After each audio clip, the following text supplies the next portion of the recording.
বাংলা গানের ইতিহাসে milestone, Oscar nomination পেল ইমনের গাওয়া গান। Hi everyone, welcome back to my channel অঞ্জনার ব্যঞ্জনা।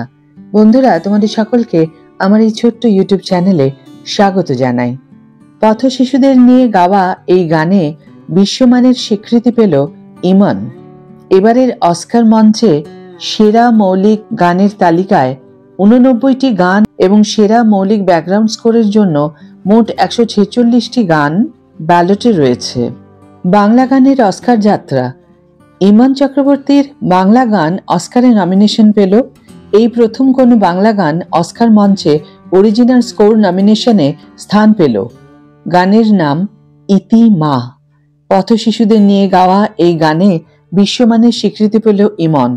গত বছরের মোট 148টি স্কোর নমিনেশন পায়। তালিকা অনুযায়ী গত বছরের চেয়ে মোট 5টি কম গান ঠাঁই পেল অস্কার তালিকায়। তার মধ্যেই জ্বলজ্বল করছে বাঙালি গায়িকা ইমন চক্রবর্তীর গান।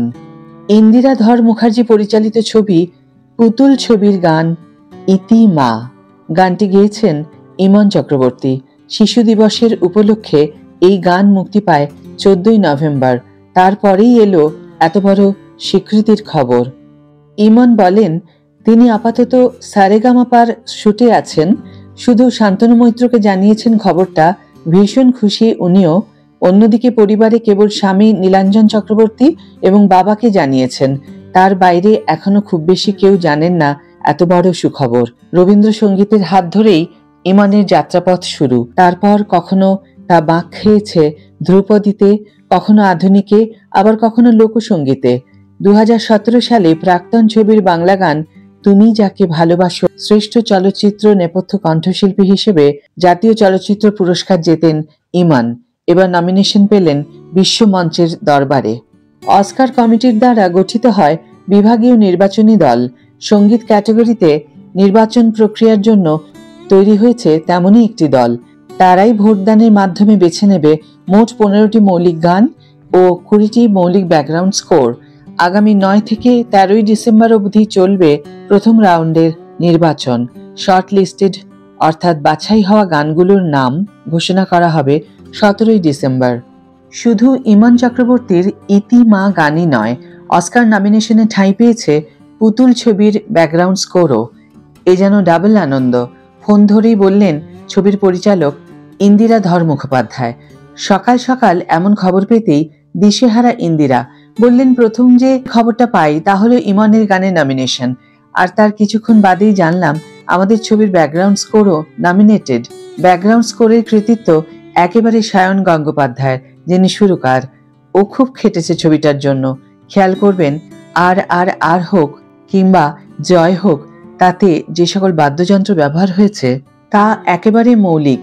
সুর নির্মাণের ক্ষেত্রে মৌলিক বাদ্যযন্ত্র ব্যবহার করতে আমি বলেছিলাম, ও তাই করেছে। কম্পিউটারাইজড কোনো ট্র্যাক আমাদের ছবিতে ব্যবহার হয়নি।